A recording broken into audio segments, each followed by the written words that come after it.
तुम गरीब हो, तुम पढ़ नहीं सकते। तुम गरीब हो, तुम पढ़ नहीं सकते। बच्चा वहां पर जाकर एग्जाम क्या देगा? बच्चा अपने आप में उसको हरासमेंट फील कर रहा है कि कहीं ना कहीं हम परेशान हैं कि हम कहां से इतने पैसे लाएंगे कि ताकि बाहरी राज्य में जाकर हम एंट्रेंस एग्जाम देंगे। लेकिन जहां से बाहरी राज्य के लिए जम्मू जाएंगे, वहां से गाड़ी लेंगे, कैसे जाएंगे, पंजाब कहां रहेंगे, कैसे एग्जाम देंगे, अपने आप में बहुत बड़ी चिंता का कारण है। और बड़े दुख के साथ कहना पड़ रहा है कि इसमें अभी तक कोई ने, किसी ने भी, हमारे यहां से कई लोग विधायक जीते हैं, कई मंत्री बने हैं, लेकिन किसी ने इस ओर ध्यान ही नहीं दिया। ये जो हम पत्रकार वार्ता कर रहे हैं, मेरे साथ राजकुमार बुच्चा जी, राहुल गुप्ता जी, आज एक ऐसा विषय है जो विद्यार्थियों को लेकर आज उनके माता पिता हों, उनके गार्डियंस हों, परेशान हैं। हम सब भलीभांति समझते हैं, जानते हैं कि जब बच्चा 12th पास करता है तो पहले उसको अपने ज़िले के अंदर, अपने नगर के अंदर जो भी डिग्री कॉलेज होता था उसमें उसको दाखिला मिलता था। लेकिन आज HRD मंत्रालय की तरफ से एक एंट्रेंस एग्जाम, CUET के नाम से एक एंट्रेंस एग्जाम रखा गया है, कॉमन यूनिवर्सिटी एंट्रेंस टेस्ट। हर विद्यार्थी को वो टेस्ट देने के बाद किसी कॉलेज के अंदर दाखिला मिलेगा। बच्चों ने उसकी परवाह किए बगैर उस बात को स्वीकार करते हुए कहा कि ठीक है, हम सब ये एंट्रेंस एग्जाम देने के लिए हम हमेशा तत्पर रहते हैं, तैयार रहते हैं। और उसी के नाते मंत्रालय की तरफ से NTA, नेशनल टेस्टिंग एजेंसी के नाते जिम्मा सौंपा गया कि बच्चों का एंट्रेंस एग्जाम आप लेंगे, उसकी परसेंटेज के मुताबिक उनको अलग अलग जगह पर जो कॉलेज है वो मिलेगा। लेकिन आज बड़े चिंताजनक और बड़े अफसोस की बात और दुख की बात यह है कि वो जो CUET का एग्जाम है वो केवल हमारे जम्मू कश्मीर के विद्यार्थियों का जम्मू कश्मीर तक सीमित नहीं है। उस बच्चे का एग्जाम का सेंटर किसी का चंडीगढ़ बना है, किसी का हिमाचल बना है, किसी का पंजाब में, किसी का राजस्थान में, अलग अलग प्रदेशों के अंदर, बाहरी राज्यों में हमारे बच्चे जहां से जाकर वहां पर एंट्रेंस एग्जाम देंगे। और एग्जाम दो बार होता है, 2 दिन रहता है। उदाहरण के तौर पर अगर किसी बच्चे का एग्जाम 23 तारीख को हो सकता है, दूसरा एग्जाम उसका 27 तारीख को हो।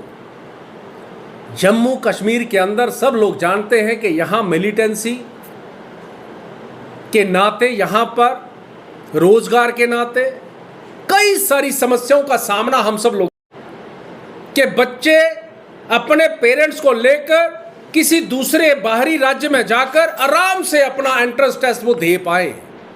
अपने आप में घर के अंदर एक ऐसा माहौल बन गया, ऐसा वातावरण बन गया कि बच्चा वहां पर जाकर एग्जाम क्या देगा? बच्चा अपने आप में उसको हरासमेंट फील कर रहा है कि कहीं ना कहीं हम परेशान हैं कि हम कहां से इतने पैसे लाएंगे कि ताकि बाहरी राज्य में जाकर हम एंट्रेंस एग्जाम देंगे, कहां रहेंगे।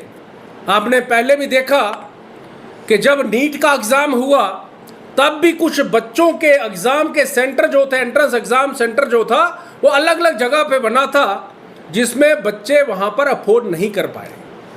वो एग्जाम सेंटरों के बाहर उन्होंने रात को सोना पड़ा, गुजारा करना पड़ा कि किसी तरीके से हम यहां पर रहेंगे और सुबह एग्जाम देंगे। मेंटली हरासमेंट होती है। आपके माध्यम से हम HRD मंत्रालय को, अपने LG साहब को, हमारे यहां के मुख्यमंत्री उमर अब्दुल्ला जी से भी आग्रह करते हैं कि आप सब लोग इसमें थोड़ा सा इंटरवीन करते हुए, हस्तक्षेप करते हुए, बच्चों की चिंता को ध्यान में रखते हुए इसका समाधान देखें। आज हम सब लोग जानते हैं जिस प्रकार से आज एक बच्चा हमारे यहाँ से गढ़ से उठकर, गढ़ सामना बाजार एरिया है, चोड़ मोटू है, जहाँ को गढ़मड़ है, ऐसे दूर दराज क्षेत्र, पहाड़ी क्षेत्र से बच्चा अपने पेरेंट्स को लेकर उधमपुर में पहुंचना और यहाँ पर रहना उसके लिए बड़ा कठिन रहता है। लेकिन जहाँ से बाहरी राज्य के लिए जम्मू जाएंगे, वहाँ से गाड़ी लेंगे, कैसे जाएंगे, पंजाब कहाँ रहेंगे, कैसे एग्जाम देंगे, अपने आप में बहुत बड़ी चिंता का कारण है। और बड़े दुख के साथ कहना पड़ रहा है कि इसमें अभी तक कोई ने, किसी ने भी, हमारे यहाँ से कई लोग विधायक जीते हैं, कई मंत्री बने हैं, लेकिन किसी ने इस ओर ध्यान ही नहीं दिया। लेकिन मैं साफ शब्दों में अपने सभी साथियों की तरफ से जो कहना चाहता हूं, इस पर जल्द से जल्द इसका कोई समाधान हो, अन्यथा हम सड़कों पे उतरेंगे। बच्चों की जो चिंता है, बच्चों की जो समस्या है, जो पीड़ा है, हम सब लोग उनके साथ खड़े हैं। और मैं एक और बात कहना चाहता हूं कि जिस प्रकार से बच्चे एंट्रेंस एग्जाम किसी भी डिपार्टमेंट के नाते, क्योंकि आज बेरोजगारी है, बेरोजगारी को ध्यान में रखते हुए जब बच्चे कोई फॉर्म भरने के लिए जाते हैं तो उसकी एक लिमिट होनी चाहिए कि कम से कम पैसे पे वो फॉर्म भर सके। बच्चों की हालत, उनके पेरेंट्स की हालत यहां पर ऐसी कि 2 वक्त की रोटी खाना बड़ी चिंताजनक बात है, और उसका कहीं 2000 रुपया, कहीं 2500 रुपया, कहीं 3000 रुपया फॉर्म का लगता है। और लाखों बच्चे जब फॉर्म भरते हैं, पोस्टें 10 रहती हैं, पोस्टें 20 रहती हैं, 50 रहती हैं, तो इतना टफ कंपटीशन के अंदर जब बच्चा जाता है तो अपने आप में कहीं ना कहीं 10 बार सोचकर कि मैं ये फॉर्म भरूं कि ना भरूं। मेरे पिताजी की इतनी कंडीशन फाइनेंशियली अच्छी नहीं है, इसलिए वो फॉर्म भरना ही छोड़ सकता है।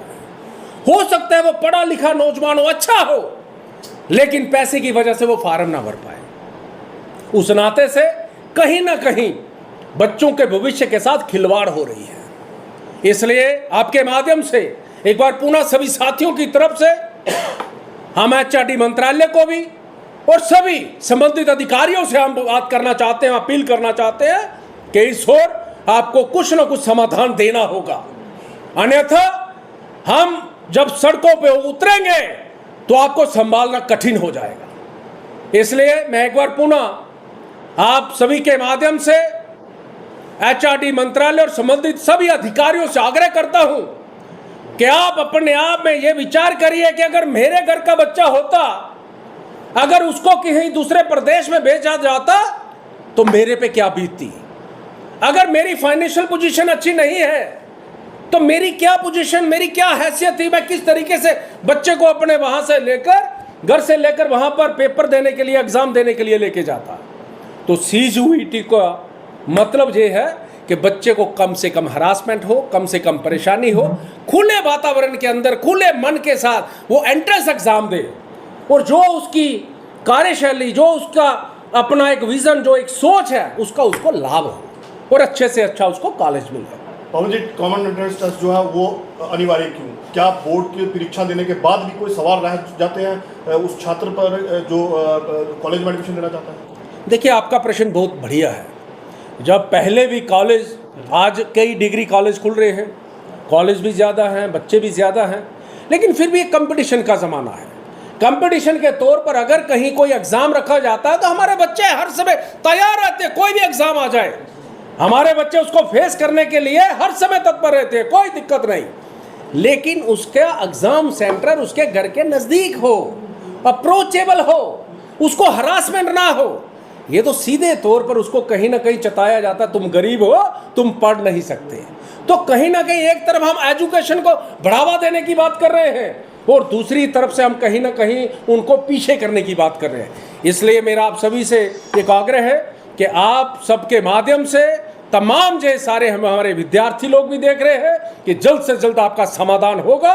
आज हम यहीं से इसके बाद अपने हमारे जो जहाँ के सांसद हैं, पीएमओ में मंत्री हैं डॉक्टर जितेंद्र सिंह जी, उनसे भी अभी हम बात करने वाले हैं, और जो एचआरडी के हमारे जो मंत्री हैं आदरणीय धर्मेंद्र प्रधान जी, उनसे भी हम अभी बात करने वाले हैं, ताकि जल्द से जल्द हमारा कोई ना कोई जहाँ का समाधान हो।